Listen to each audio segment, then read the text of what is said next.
integrating photography across your academic curriculum. For starters, the digital camera is the only electronic gadget that actually encourages your child to interact with the world immediately around them. And as a result, this provides an exciting opportunity for us as parents because as soon as a child takes their first picture, they're instantly engaged in the learning process.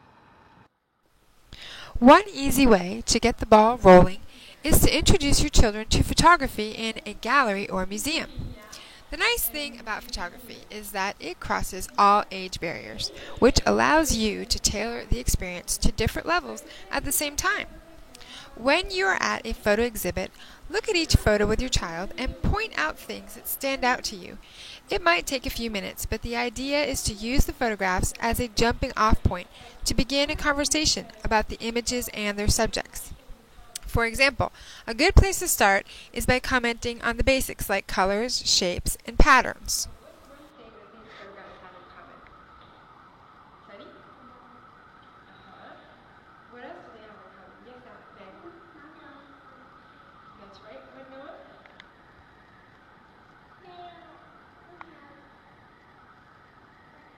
That's right. What were you going to say, Ben? They what? Yeah, they each have a green umbrella. That's true. Very true. But I like what this one here is this is taken in Manhattan, New York. So it's like kind of a street scene, and there's really only two colors going on here. You see how that kind of pops out with that umbrella? But then if you look really closely, you can see the pattern of the blocks on the street. You see that pattern now? Yeah, isn't that cool? Now if you look here.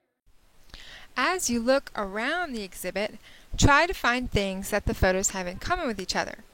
You can examine emotions and action.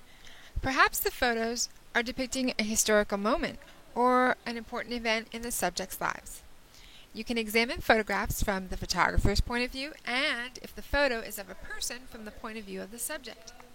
Going to a photo exhibit gives your children lots of ideas that they can implement when they get behind the camera, and that goes a long way when they practice and take their own photos.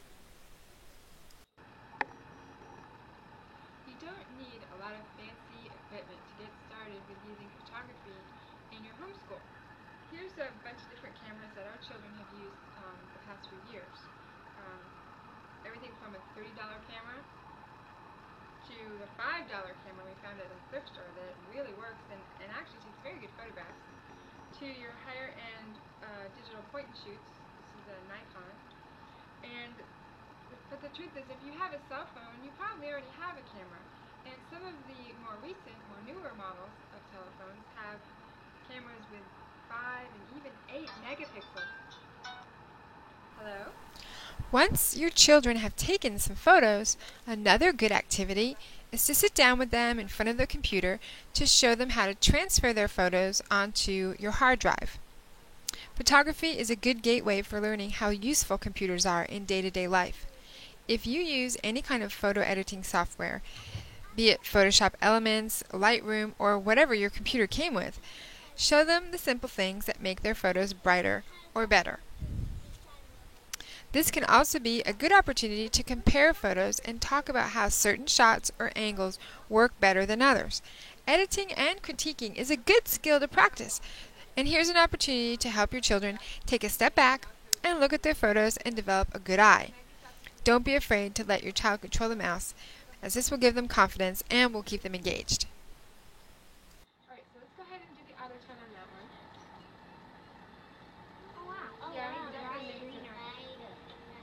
Greener. Let's look at the next photograph. Yeah, I need to click in the center of it. Now, I really liked this picture, but it was overexposed. You see how, when I say it's overexposed, it means it has too much light. It's been exposed too much. It's been overexposed to too much light, okay? So when you hit auto tone here, it should correct it. It should try to take away all that extra light. So let's see what it does. Yeah, it did. But it didn't really do much to the color. You still can't see the color of the brown leaves very much, or the color of the pine cone very much. Photography can be a lot of fun. So if you find that your child really enjoys taking pictures, you might be able to use that as an incentive to encourage them to finish their work on time, or even as a treat at the end of the week when everyone one mother who gives her child photo assignments every week. Simple things like photographing shadows, photographing patterns. One assignment was even how many bugs can you photograph in 1 hour? The list of ideas is endless. I hope this encourages you to try integrating photography across the curriculum. If you have a moment, please check out the blog at homeschoolingflorida.com, where I will be posting more ideas and tips on how to use photography across the curriculum. And thank you for watching.